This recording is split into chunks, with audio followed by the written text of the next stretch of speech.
Last week, a question that I wanted to ask our guest was a child that oftentimes throws tantrums. Yeah. Yeah. What can you do to help? Okay, so for tantrums, we tag them as behavior issues. Okay. So what is causing the tantrum? Example, a child is playing with his or her favorite toy. And then mommy comes in, it's time for feeding. You have to So eat. it takes away the toy. Takes away the toy. Yeah. And this child goes into a defensive mood. No prior notice. You just come in and you take my favorite toy. How can you do that? Even for you, how would you feel? We are seated and the lights just go off. Come on. I'm a boober food. And so these children understanding, Okay.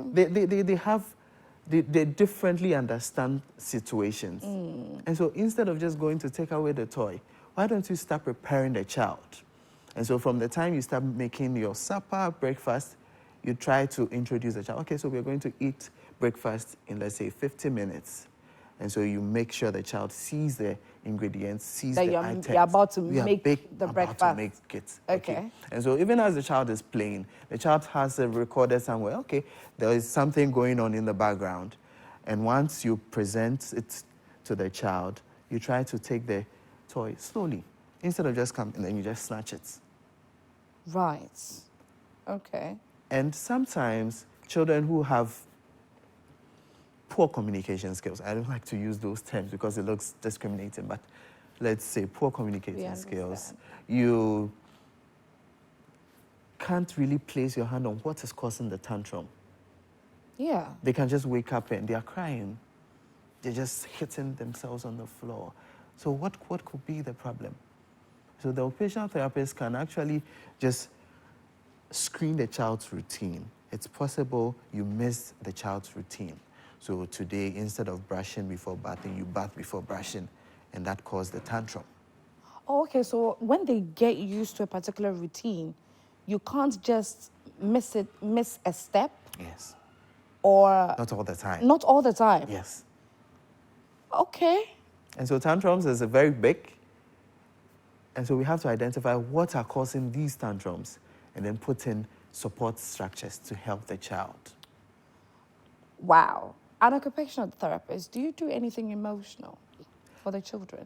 Yes, we do. You work on that as well. Yeah. So last week I told, I guess, that I actually have a relative, a distant cousin, who, he lives with autism. He has autism, but he's grown now. He's about 30 years. Okay. Yes. That's beautiful. But yeah, very beautiful. But here's the thing. Emotionally, communicating is a problem. Yeah. So it's like he still can't identify that this is a sibling and this is not a sibling. Okay. Because there was a point where he told a sibling, a distant cousin, that I like you. I want you to be my girlfriend.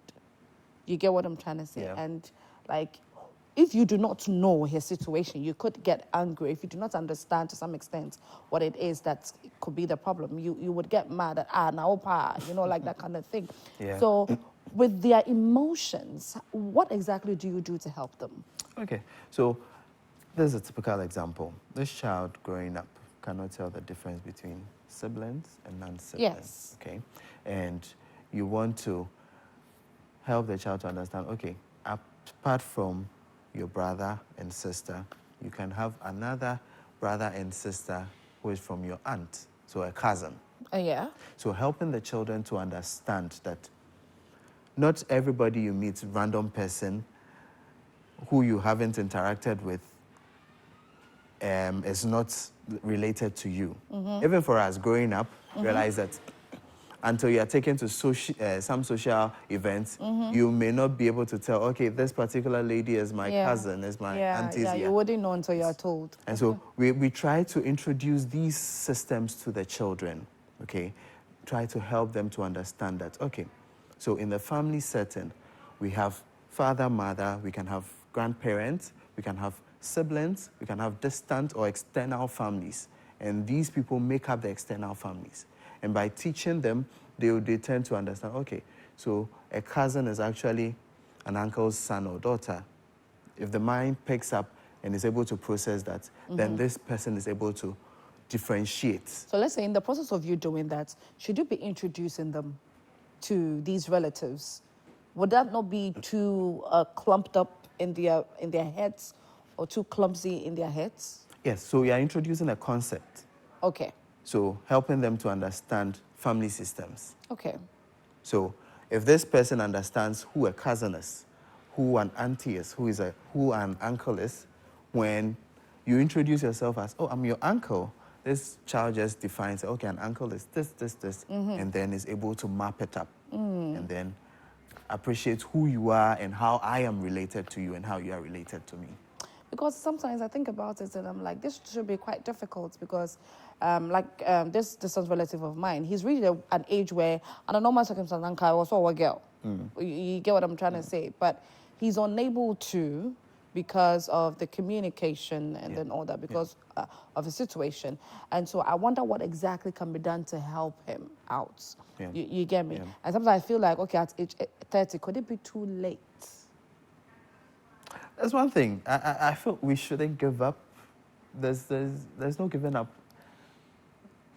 Okay. And as you introduce, patience is very necessary in caring for people who live with autism. And so we should never give up. You never know when, because, okay, for speech development, there's actually a paper that suggests that children will develop language. But as to whether they will develop speech, it's uncertain. And so a child can be non-verbal, not using words, for close to like 18 years of their life. And then from 19, this child is communicating so fluently. So what could have happened those 18 years? Yeah. So why would you want to give up at age 30? So don't you give still up. have to continue. Continue. There is hope. There's hope. Let's talk about highly effective occupational therapies that you can go through. All right. So let's look at education. Currently, we have a number of our children in schools. We are looking at more inclusive environments. And so you are not just going to leave them with special schools, okay? There are criteria we have to look at before deciding, okay, this child should fit in the special school, this child should go to an inclusive environment. So in school, there are some skills you need. Okay. You need your visual attention, so being able to fix your eye on what is happening in front of the class, be it from the teacher. You need your cognitive processing, so understanding that this is the shape of an apple, understanding processes, okay? And then we go to skills like handwriting, because it's very necessary. In our part of the world, handwriting is very necessary. And so as an occupational therapist who is working in a school setting, you are putting in structures to help this child to develop the grip, to be able to hold the pencil, and making sure that holding the pencil is comfortable for the child to enable the child to write. Some children do not enjoy writing because they are so used to fast-moving cartoons. Everything is just moving in fast motion. And then you want to break it down and, okay, let's write a whole paragraph. Come on. And so you put in structures. You are putting in visuals. You are simulating it, okay? You are providing the sensory needs that is lacking at that point to enable this child to feel very comfortable to hold the pencil, to hold the pen, to hold the crayon, and to perform their writing needs. Okay. Yeah.